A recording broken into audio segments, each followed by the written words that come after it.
Sveika Rīga Baltijas studentu galvaspilsēta!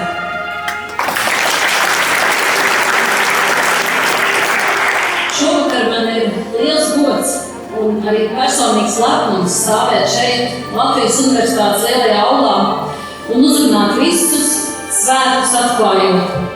No sirds priecājos redzēt jūsu degošās acis un to dzirkstošo enerģiju, ko spēja radīt tikai jaunība un studentu gars. Šeit un tagad tas apliecina arī mūsu tautu vienotību, mūsu kultūras spēku un tradīciju spēju dzīvot cauri gadsimtiem. Tieši dziedāt prieks un dejot prieks, un arī mūsu Baltijas spēks, kas vieno un stiprina.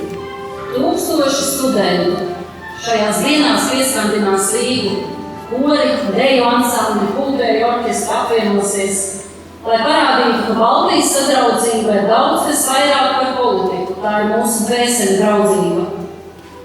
Es novēlu šiem svētkiem mirdzēt koši, skanēt skaņi, lai katrs solis deju laukumā un katra nots, kas izskanēs līdz pat noslēguma lielkoncertam, nes mums visiem neizmērāmu prieku, lepnumu, izbaudiet katru mirkli šajos svētkos, atrodiet jaunus draugus, rakstiet šo stāstu kopā.